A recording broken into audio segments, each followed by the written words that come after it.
All right, so today we're going to talk about querySelector and querySelectorAll. And the important thing that I realized going through some exercises earlier was that the selector, the argument, is any valid CSS selector.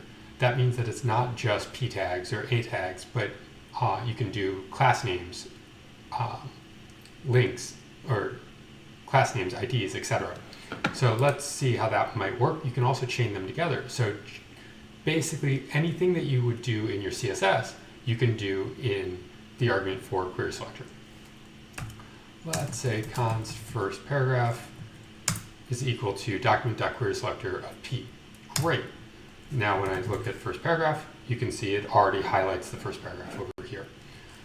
And when I actually ask for it, it tells me everything that's in it.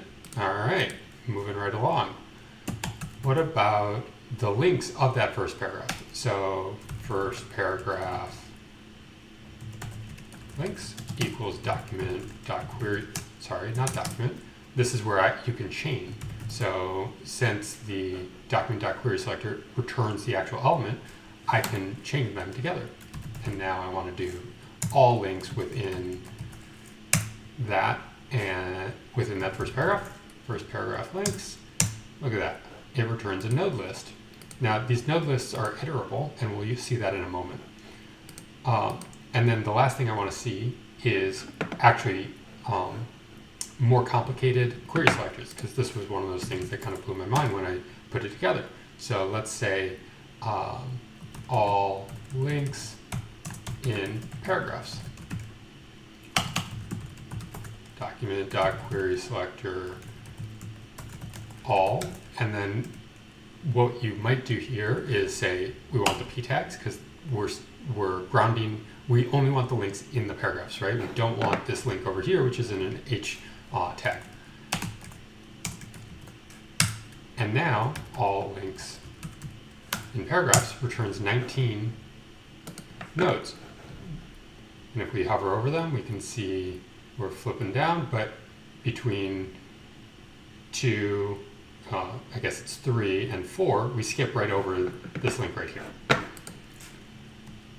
All right, and so how are those useful? Well, we've got our first paragraph, and we've got our links in first paragraph, right? What did I call it? First paragraph links.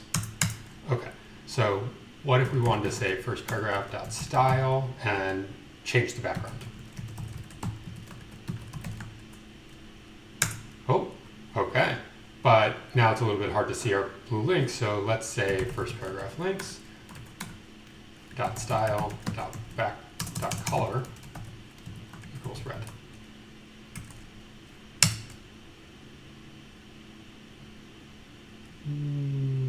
First paragraph links. Right. So what I just tried to apply that to a node list, but what I really need to do is apply it to each node within that node link. So link.style .color equals red. And so since it's a iterable list, even if it's not a true array, I can now turn this red. And that's it. It's just an easy way for me to think about how I'm actually selecting the query selector. And obviously, if I had read the MDN page, I would have seen any valid CSS. But sometimes you need to get in there and play around with it. Hopefully, this was helpful. Thanks for watching.